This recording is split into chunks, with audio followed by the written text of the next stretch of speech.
Hey everyone, this is Nathan Williams with BlackRain79.com, and I'm back here with another hand history review for you guys. So today's hand was sent to me by Matt, and I believe he played this on the Winning Poker Network, and as you guys can see, it is 2 cent, 5 cent, 6 max. So let's jump right into the action. So it folds around to Villain 2, who comes in for the old limp. Villain 3 also comes in for the old limp. Small blind completes, and Matt decides to hit the check button here. I mean, I think it's pretty standard in this spot. A lot of times in limp pots, if I've got something relatively decent, like maybe an ace-9 suited here, I'll just raise it up to 40 cents and take down all the dead money. With a hand like king-7 offsuit, I'm going to go ahead and agree with Matt's decision here just to check. So he obviously hits a pretty good flop there, and he decides to, small blind checks, and Matt decides to bet out here for around 45% of the pot. Now this is kind of going to be the central point for me in this video that I hope to get across to you guys. I like the bet. I definitely do agree with betting out here, but I don't like the bet sizing. And we're going to see how that plays out later in the video, or in the hand. I like a much bigger bet sizing here of roughly 75% of pots, so say 14 cents, 15 cents, something like that, because it charges all of these loose kind of not very good players at the lower stakes to chase their ridiculous flush draws, their whatever they got. People love to call it the micros. This is why I talk about, especially in crushing the micro stakes in all my books, is just making them pay. And I really do not like undersized bet sizing at the micros. I think this is definitely something you need to work into your game, guys, when you're playing mid stakes, high stakes. But there's so many guys out there teaching these days. They're teaching, and I think this is where this is coming from, and I don't want to name names or anything, but there's a lot of guys teaching this kind of bet sizing, which works great in a GTO framework in mid and high stakes games, but it does not work at the micros. You need to be betting much bigger bet sizes for value at the micros and playing what we call an exploitative style of poker, which is what I teach in all of my books, my blog articles, these videos and everything. And that is essentially just making them pay the price. You know, you're not charging them enough here when you're only betting 45% of the pot. Anyways, let's just move on here to, so Villain 2, of course, is going to make the call with whatever he's got. Villain 3 also makes the call, and he's the main adversary in this hand, and I'm just going to quickly go into the HUD stats that Matt gave me for this guy. Okay, so Matt told me this guy has a VPIP of 20, a pre-flop raise of 12, and an aggression factor of 3. So that would explain the limp pre-flop. We've got the big discrepancy between VPIP and PFR. Once again, as I always say, if you guys don't know what I'm talking about with HUD stats, there's a link in the description below. Basically, these are just numbers you can get on your screen using your own poker database, the hands you've already played, to give you information on the tendencies of the other players at the table. But suffice it to say, when I see a guy in 6max who's playing a 20-12-3, that is what I would call a tight passive regular. Somebody always attacks me in the comments every single time I give a player type and I give my opinion on them, but I'm going to keep doing it anyways, because guys, these are just my opinions after playing millions of hands at these stakes. So I'm going to go ahead and say, and somebody's going to attack me in the comments, that most tight passive players are break-even or small losers. Yes, you absolutely can win playing these stats, and somebody's going to point it out. They're going to say, oh, but hey, I play a 20-12-2 or 3, and I'm crushing NL5. That's awesome. That's really awesome. However, in my experience, the vast majority of people that play those stats are not big winning players. They're break-even or small losers. Essentially, they're just not great poker players. They're not terrible, but they're not great either. They're definitely trying to win. They're a regular. They're definitely not a fish. But that's just my general, from my experience. Take it for what you want. Anyways, let's keep going in the hand here. Villain 4 decides to fold, and we go to a turn.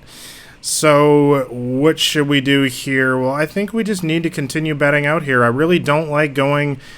I mean, I don't mind going for some tricky check raise if we have some information that somebody's going to bet out here for some reason. We really just don't know that. Matt only gave me information about villain 3, and he has an aggression factor of 3, but he's kind of in that tight passive mold, so I don't expect him to bet too often here unless he somehow has a 7 or some other hand that is really good. So Matt does decide to go out and bet once again, and I want to say it's roughly about the same percentage of the pot as last time. And I'm going to say, as the flop, and I'm going to say once again, I do disagree with this bet sizing. I just think you're not charging bad players at the micros enough to chase their whatever draw, or a lot of them might be just hanging on with some sort of mid-pocket pair or ace high or something. I just want to get money in the pot so that I can win a big pot, because, guys, that's how we win at poker, is by winning big pots. You don't win at poker by betting these tiny, tiny little amounts and taking down a $1 pot when you got trips with second nut kickers. So, once again, not a big fan of the bet size. I love the fact that Matt is betting here, but not a big fan of the bet sizing. Get a call from Villain 2. Again, we don't have any information on this player. I have no idea what he can possibly have. And here's the interesting point in the hand, because Villain 3, who we talked about before, is the tight passive player, raises it roughly 4 times the bet here on the turn. So what on earth can this mean? Well, it could mean trips. It's basically going to mean trips are better. With a tight passive player, this kind of player, and somebody will go crazy again, perhaps, in the comments, but I'm going to say it, a tight passive player is never raising here with worse than trips. Okay, so that's the kind of player type that we're up against. So what should we do in this spot? Well, it is a tricky spot because we have trips second nut kicker, of course, right? So Matt does decide to go in for the little sort of massage, little mini raise. I don't know. I guess I would do that. I would be okay with just a call, to be honest, as well, because it's just kind of a tricky spot. I really don't, like, against this kind of player specifically, I don't really like to get into a raise, re-raise war here in a limp pot, even though we got a great hand. But you got to remember, this guy's only playing 20% of hands, so all of those really bad sevens, like the 7-4, the 7-5, the 7-6, he's probably, he might be playing a few of those, but he's not playing all of them. He's definitely not playing all of them. Whereas against a fish, a fish might limp with pocket aces here and think that they're good somehow. So against a tight passive player, guys, I really don't like going crazy in a limp pot, because often they just have the nuts. Because that's what these guys do. They sit around all day waiting for the nuts. So Matt decides to go for the small little raise there. It's okay, I guess, but again, I'd be okay with just a call as well. Villain 2 gets out of the way, and Villain 3 pops it up.